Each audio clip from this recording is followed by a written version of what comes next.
I'm back again, family. Shalom, praise Yahuwah. I won't be very long with this video. I'll try not to be very long, but to talk about the origins of Christmas. Is this something that we're supposed to be celebrating, or is this another tradition of man? It has widely been accepted through the Christian church community, through the church house, that Christmas is the birth of the Messiah.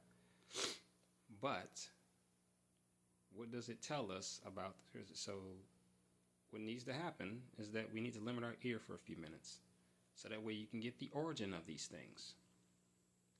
And the fact of the matter is that the truth is out about these things already. So now, once this comes out, now you see the truth for yourself. Now you'll be faced with a decision if you want to continue in it or do away with it. This is a book that I purchased a while back. It's called The Two Babylons, or Papal Worship, the Worship of Nimrod's Right, 61 illustrations from Nineveh, Babylon to Egypt. And what this book is talking about is how the ancient customs of Babylon flooded its way into modern day Christianity, which you see today. But I want to focus more on the festival of Christmas and give you history on what it is. Okay, starting from here. Now this book is a little old, but I'll try not to be long-winded. It says here that the festivals of Rome are innumerable, but 5 of the most important may be singled out by elucidation: via Christmas Day, Lady Day, the Nativity of St. John, and the Feast of Assumption. Each and all of these can prove to be Babylonian, and first as to be the festival in honor of the birth of the Messiah, or Christmas.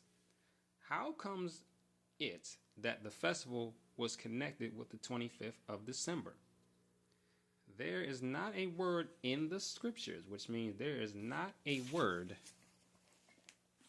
in this scripture book, in the word of truth, that commands us to celebrate his birth. It says there is not a word. Where are we at? There's not a word in the scriptures about the precise day of his birth or the time of year he was born. What is recorded there implies that at whatsoever time his birth took place, it could have not been on the 21st of December. So now you see this is talking about the birth of Yahusha, meaning that there was not a word in scripture that tells him the precise day of his birth. It couldn't have been during wintertime. So, to get further into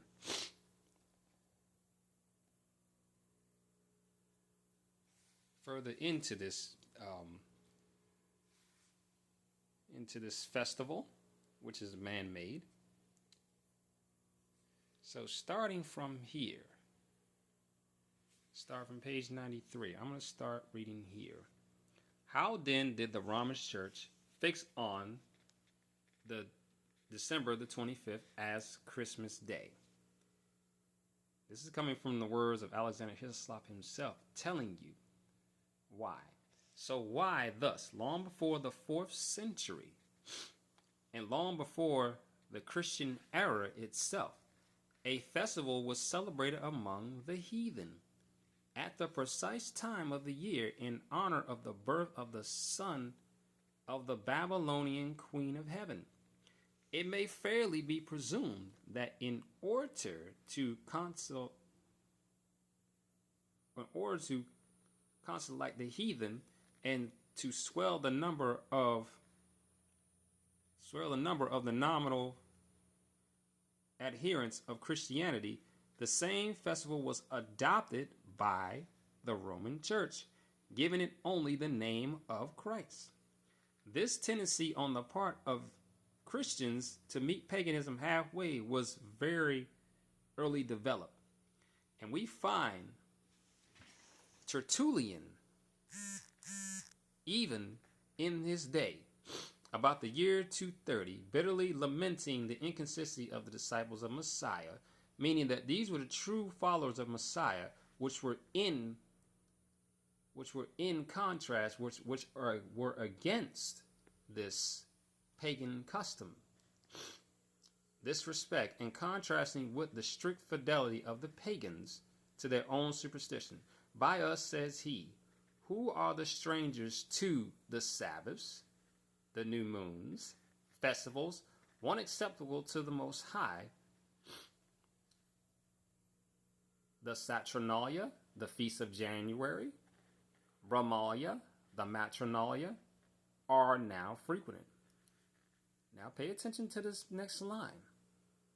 Gifts are carried to and fro. New Year's Day presents are made with din, and sports banquets are celebrated with an uproar.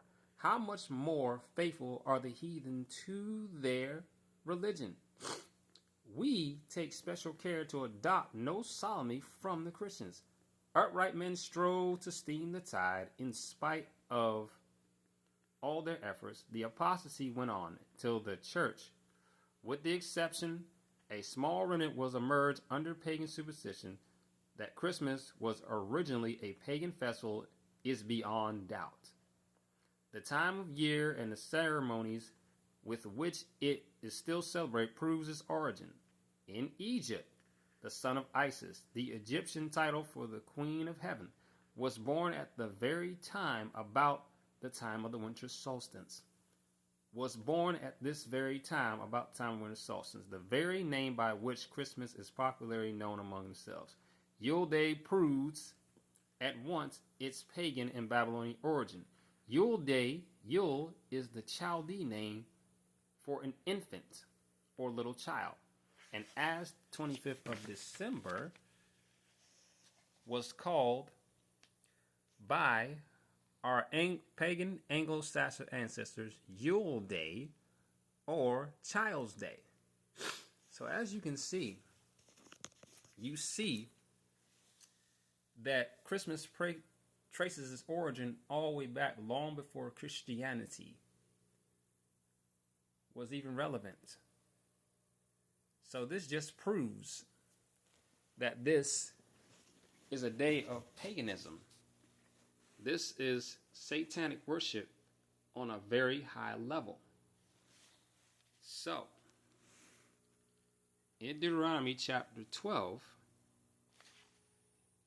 Yahuwah gives a warning to the Hebrews not to inquire after their mighty ones. And in chapter 12 of verse 29, it tells, when Yahuwah your Elohim does cut off from before you the nations which you go to depossess, you depossess them and dwell in their land. Guard yourself that you are not ensnared to follow them after they are destroyed from before you, and that you do not inquire after their mighty ones, saying, how did these nations serve their mighty ones? Let me do so. Verse 31 says, do not do so to Yahuwah your Elohim, for every abomination which Yahuwah hates, they have done to their mighty ones, for they even burn their sons and daughters in the fire to their mighty ones. All these words I'm commanding you, guard to do it. Do not add to it, nor take from it. See, about celebrating this festival, we have to keep in mind is that we are either adding or taking away from his word. Yahuwah's word is fine the way it is. We do not need to add and take away from his word. Yahuwah has given us festivals in Leviticus 23 on our plans on how to worship him. I'm going to go to one more scripture in the book of Matthew chapter 15, if I have time. But in the book of Matthew chapter 15, Yahusha makes this statement. I may not have time to go. I may do another part on this because I am running out of time. I'm going to do another part on this, Yahuwah willing.